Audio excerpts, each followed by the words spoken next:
بات چیت کرنی پڑے گی، ان کو آمادہ کرنا پڑے گا، تاکہ موجودہ حکومت کے جو اپنے تیور ہیں ان کو سمجھا سکے اور ان کو اس چیز پہ ضد کرنے سے وہ روک سکے۔ اور اسی کے ساتھ ساتھ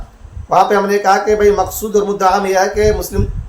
سماج کا بھلا ہو، فلاح و بہبود ہو، کیونکہ جب تعلیم آتی ہے تو غربت اور جہالت یہ ساری چیزیں چھٹ جاتی ہے، ورنہ انسان کیا ہوتا ہے کہ جاہل رہ جاتا ہے تب بھی جرائم کرتا ہے، جہالت کے نتیجے میں غریب رہ جاتا ہے تب بھی جرائم کرتا ہے۔ تو ان سب چیزوں کے خاتمے کا راستہ انسان کے لیے بہرحال تعلیم سے ہو کر کے گزرتا ہے۔ تو ایک تو یہ اس کے فلاح و بہبود کے لیے انہوں نے قائم کیا تھا کہ ہمارے مسلم بچوں کے لیے سیٹیں یہاں پہ خاص رہیں گی، وہ یہاں پہ آ سکیں گے اور تعلیم پا سکیں گے، یہ اس کا مقصود و مدعا تھا۔ تنازع کی جہاں تک بات آئی ہم نے بتا دیا کہ ان کے تبصرے سے یہ چیز سمجھ میں آتی ہے کہ اقلیتی طبقے کے لوگوں نے بھلے قائم کیا ہو لیکن آپ ہی لوگ اس کو چلائیں، یہ کیا ضروری ہے، اوروں کو بھی آنے دیجیے تاکہ بہتر طریقے سے چلا سکے۔ یہ بات ایسی ہے جو عام طور پہ لوگوں کو سمجھ میں نہیں آئے گی، لیکن دور رس اس کے نتائج بہت خطرناک ہو سکتے ہیں، ان کو سمجھنے کی ہمیں ضرورت ہے۔ یہ ساری باتیں ہم لوگ اچھی طریقے سے سمجھ لیں، اس کو عام کرنے کی کوشش کریں، لوگوں میں عام بیداری بھی لائیں۔ آپ کے کیا قومی وراثت ہے، آپ کے پروجوں نے یا آبا و اجداد نے کیا کچھ آپ کے لیے کیا ہے، نئی نسلوں کو اس سے واقف بھی ہونا ضروری ہے، اور اس طریقے سے ہم ان کے ساتھ کس انداز سے پیش آئیں جو ان کو صحیح معنی میں خراج تحسین اور خراج عقیدت ہو سکے، اس کام کے اوپر اپنے آپ کو آمادہ کر سکیں۔ شکریہ، جزاک اللہ۔ اس کو سبسکرائب کر کے بیل آئیکن دبا لیں اور تمام لوگوں کو شیئر بھی کر دیں۔